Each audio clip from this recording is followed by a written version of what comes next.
आज की इस वीडियो में दोस्तों मैं आपको बताने वाला हूं कि अगर आपका फ़ोन पे बिज़नेस का अकाउंट बना हुआ है और आपको कुछ इस प्रकार का क्यूआर कोड भी मिला है जिसे आप अपनी शॉप पर रखते हैं या जहां पर भी आप अपना धंधा करते हैं वहां पर आप रखते हैं, तो आपको दोस्तों मैं बताना चाहूँगा कि जब आप इस क्यूआर कोड पर किसी से पैसे लेते हैं तो कुछ ऐसी भी ट्रांजैक्शंस होती हैं जिसमें आपसे ये फ़ोन पे बिज़नेस कुछ चार्ज लेता है।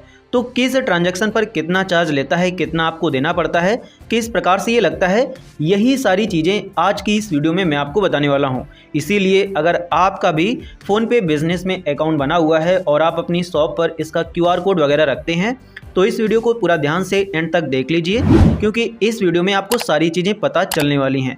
तो इसके लिए दोस्तों आपको अपने मोबाइल में अपना फ़ोन पे बिज़नेस का अकाउंट ओपन कर लेना है।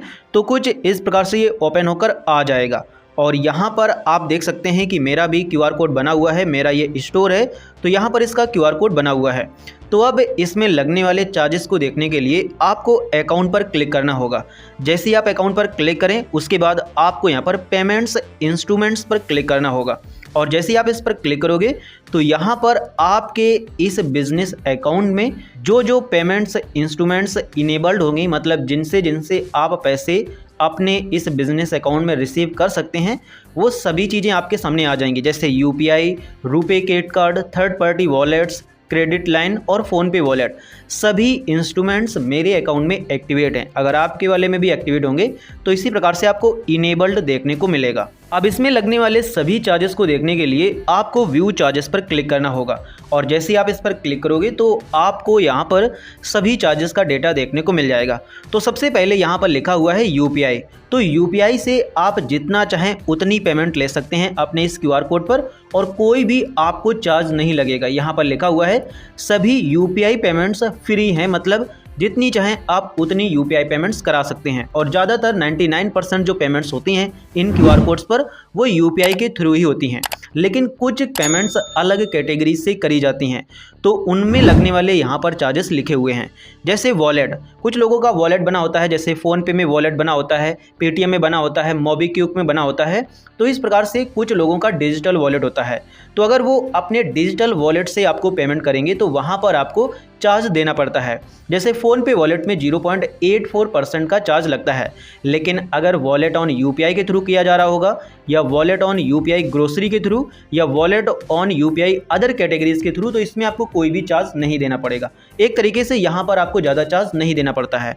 लेकिन इसके बाद जो यहाँ पर क्रेडिट कार्ड आते हैं, जो यूपीआई वाले क्रेडिट कार्ड होते हैं, रुपे क्रेडिट कार्ड, तो उनमें आपको चार्ज देना पड़ता है। रुपे क्रेडिट कार्ड से ही यूपीआई पेमेंट्स होती हैं, तो यहाँ पर जो भी चार्ज लगता है वो यहाँ पर लिखा हुआ है। अगर कोई आपके क्यूआर कोड पर 2000 रुपये तक डालेगा तब आपको फ्री में यहाँ पर पैसा रिसीव हो जाएगा, कोई भी चार्ज आपको नहीं लगेगा। लेकिन अगर कोई 2000 से ऊपर की पेमेंट करेगा तो वहाँ पर आपको चार्ज देना पड़ेगा। अगर आपका किराना एंड जनरल स्टोर है, मतलब जो आपकी शॉप है वो किराना या जनरल स्टोर्स के नाम से रजिस्टर्ड है यहाँ पर, तब आपको उस केस में 2000 से ऊपर की पेमेंट पर 1.49% का आपको चार्ज देना पड़ेगा। अगर क्विक सर्विस रेस्टोरेंट्स है तब आपको उसमें इतना ही चार्ज देना पड़ेगा और अगर डिपार्टमेंट या स्पेशलिटी स्टोर्स है तब आपको उसमें 1.99% का चार्ज देना पड़ेगा 2000 से ऊपर की पेमेंट पर। और इसके अलावा जो भी कैटेगरीज आती हैं उनमें आपको 1.99% का चार्ज देना पड़ेगा। तो इस प्रकार से क्रेडिट कार्ड पर लगता है, रुपे क्रेडिट कार्ड पर, जो कि यूपीआई के थ्रू चलते हैं, मतलब यूपीआई पेमेंट्स उनमें होती है। इसके बाद जो क्रेडिट लाइन होती हैं, मतलब कुछ कंपनीज होती हैं जो अपने कस्टमर्स को क्रेडिट लाइन देती हैं उनके क्रेडिट कार्ड पर। तो अगर वो आपको क्यूआर कोड पर पैसे भेजता है और क्रेडिट लाइन से पैसे भेजता है तब उसमें जो भी चार्ज लगेगा वो आपको यहाँ पर दिख जाता है। 2000 तक तो फ्री है, लेकिन उससे ज़्यादा अगर वो पेमेंट करेगा और आपका किराना एंड जनरल स्टोर है तब आपको 1.49%, क्विक सर्विस रेस्टोरेंट पर भी 1.49%, डिपार्टमेंट एंड स्पेशलिटी स्टोर्स पर भी 1.99% और क्रेडिट लाइन पर भी 1.99%। जैसे अगर उसको जो क्रेडिट लाइन मिली है वो यूपीआई इंटरेस्ट बियरिंग की है तब सभी ट्रांजैक्शन फ्री में होती हैं। तो ये दोस्तों चार्जेस इसमें लगते हैं जो कि मैंने आपको बता दिए हैं।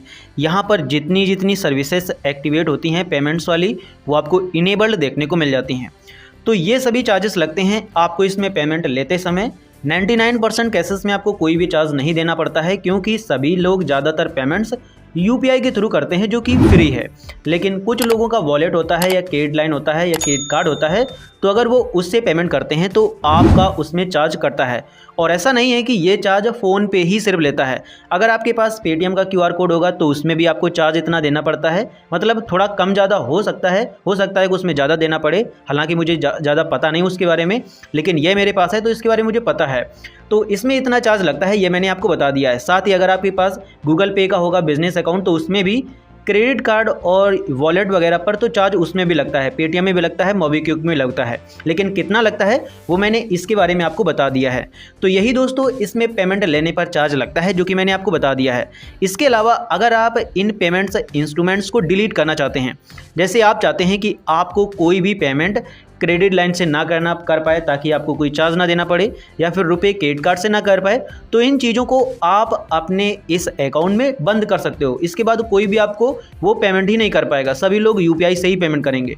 तो इसको बंद करने के लिए आपको क्या करना होगा कि यहाँ पर आपको इस पर क्लिक करना होगा। यहाँ पर आपको ये दिखेगा कि आप डायरेक्ट नहीं बंद कर सकते हैं, पहले आपको बात करना पड़ेगा। तो आपको रेज टिकट पर क्लिक करना है, और जब आप रेज टिकट पर क्लिक करो उसके बाद आपको डिसेबल वॉलेट पर क्लिक करना है, और उसके बाद आपको यहाँ पर एक रीज़न इनको बताना होगा कि आप क्यों अपना ये चीज़ डिसेबल करना चाहते हैं। तो यहाँ पर आप बता लेंगे, या फिर आप इनके कस्टमर केयर से बात करेंगे, तो उसके बाद वो फिर आपके अकाउंट में इस इंस्ट्रूमेंट को यहाँ से हटा देंगे, जिसके बाद कोई भी आपको इसके थ्रू पेमेंट ना कर पाएगा। तो इसी प्रकार से आप इनको बंद भी कर सकते हैं। तो ये था दोस्तों आज का वीडियो, उम्मीद करता हूँ कि आपको पसंद आया होगा। अगर आपको पसंद आया हो तो प्लीज़ आप इस वीडियो को एक लाइक एंड चैनल को सब्सक्राइब जरूर कर देना। साथ ही अगर आपके मन में कोई क्वेश्चन हो तो आप उसे हमसे कमेंट सेक्शन में पूछ सकते हैं।